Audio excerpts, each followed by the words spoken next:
আসসালামু আলাইকুম, সকলকে স্বাগত জানাই আমার চ্যানেলে।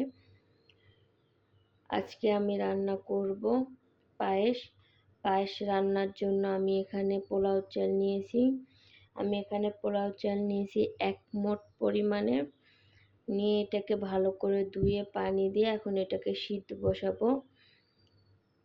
তো সিদ্ধ বসানোর জন্য আমি এখন চুলায় আগুন দিয়ে দিব। সিদ্ধ বসায় দিছি, এটা সিদ্ধ হতে থাকুক।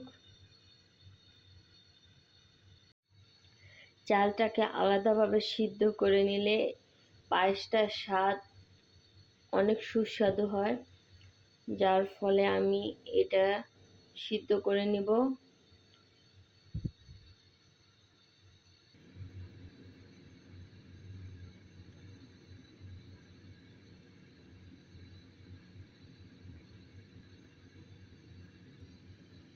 চালটা বলক চলে আসছে, এই পর্যায়ে আমি চুলার জালটাকে কমিয়ে দিব।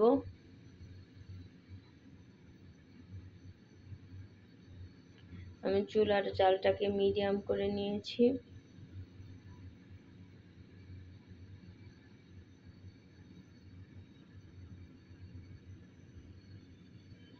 এভাবে চালটা সিদ্ধ হয়ে যাবে।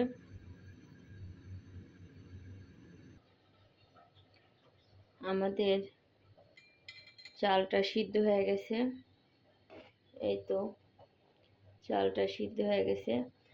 আপনারা যদি চান যে পায়েসের চালটা আস্তে আস্তে থাকবো, তাহলে এই পর্যায়ে নামিয়ে নেবেন। আর যদি মনে করেন যে না, আমার এই চালটা আস্তে আস্তে থাকলে ভালো লাগবে না, সেক্ষেত্রে আপনারা এটাকে ডাল ঘুটনি কিংবা যে কোনো কিছু দিয়ে এটাকে গোটা দিয়ে দিতে পারেন। তো আমি এরকম আস্তে আস্তে খেতে আমার ভালো লাগে না, তাই আমি এটাকে একটু গোটা দিয়ে নিব।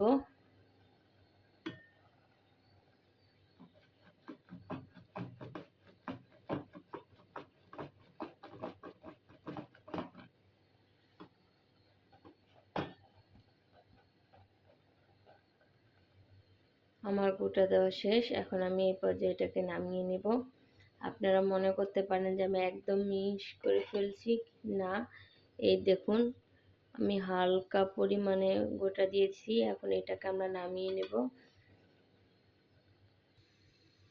আমি প্রথমে বলেছি আমি এই পায়েসটা রান্নার জন্য আমার হাতের 1 মোট পরিমাণে পোলাও চাল নিয়েছি। তো পায়েস রান্নার জন্য আমি এখানে 1.5 কেজি পরিমাণে দুধ নিয়েছি। এখন এর মধ্যে দিয়ে দেব একটা তেজপাতা, 2টা এলাচ, 2টা দারচিনি,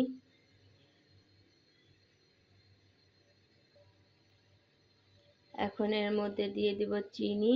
আমি আমার পরিমাণ মতো দিচ্ছি, আপনারা আপনাদের পরিমাণ মতো দিবেন।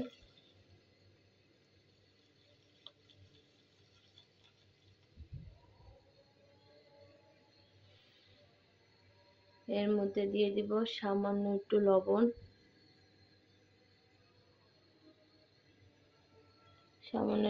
দিয়ে দিব। চিনিটা আপনাদের পরিমাণ মতো আপনারা দিবেন, যে যেরকম মিষ্টি খেতে পছন্দ করেন সে সেরকম মিষ্টি দিয়ে দিবেন। এবার এটাকে আমি ভালো করে মিশিয়ে নিব।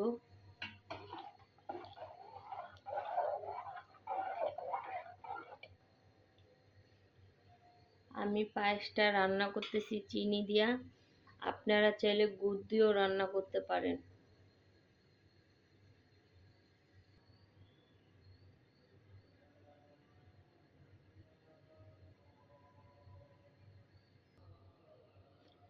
আমাদের পাতিলে দুধ বলক চলে আসছে, এর পর্যায়ে এর মধ্যে সিদ্ধ করা চাল দিয়ে দিব।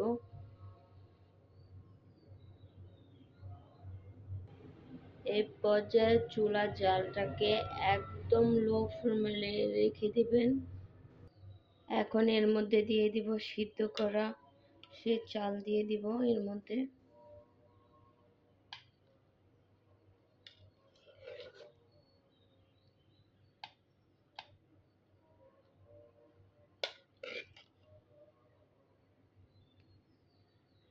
এটাকে এখন ভালো করে মিশিয়ে নেব।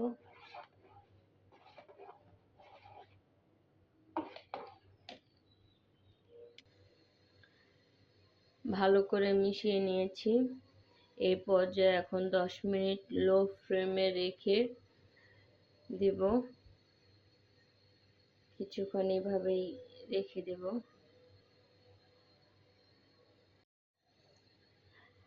এখন ভালো করে মিশিয়ে দিয়েছি। এখন এটা বলক আসার পরে চুলাটাকে কমিয়ে রেখে দেব। এই তো আমাদের পায়েস বলক চলে আসছে। এই পর্যায়ে এখন আমি চুলার জালটাকে একদম মিডিয়াম করে রেখে দেব। একদম মিডিয়াম করে 10 মিনিটের জন্য রেখে দেব। তো 10 মিনিট পর 10 মিনিট পর চলে আসলাম। এখন এটাকে ভালো করে নাড়িয়ে নেব।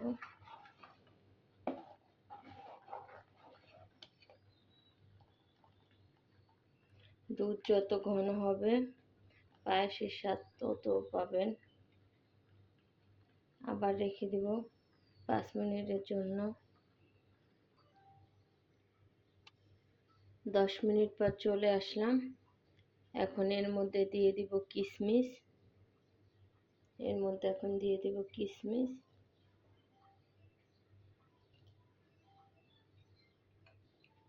দিয়ে দিব বাদাম। আমি এখানে 2-3 পদের বাদাম নিয়েছি। আপনারা চাইলে 1 পদেরও দিতে পারেন কিংবা 2 পদেও দিতে পারেন, সেটা আপনাদের ইচ্ছা।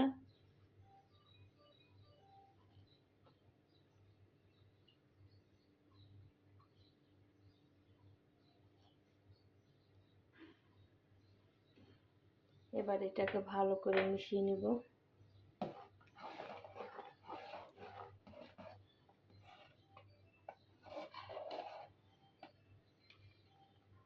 আমাদের পায়েস রান্না সম্পূর্ণ শেষ। এখন অনেকে বলতে পারেন, আপু পায়েসটা তো পাতলা হয়েছে। এটা পাতলা না আপু, এই পায়েসটা আপনার ঠান্ডা হলে একটু ঘন হবে। আর তাছাড়া দুধ এটার ভিতর বেশি দেওয়া হয়েছে দেখা এটা এখন পাতলা দেখা যাচ্ছে। নামানোর পর এটা যথেষ্ট পরিমাণে ঘন হয়ে যাবে। তো চলেন পায়েস নামিয়ে নেওয়া যাক। আমাদের পায়েস রান্না সম্পূর্ণ শেষ। যদি আমাদের এই ভিডিওটা আপনাদের ভালো লাগে তাহলে লাইক করবেন, কমেন্ট করবেন, শেয়ার করবেন। ধন্যবাদ।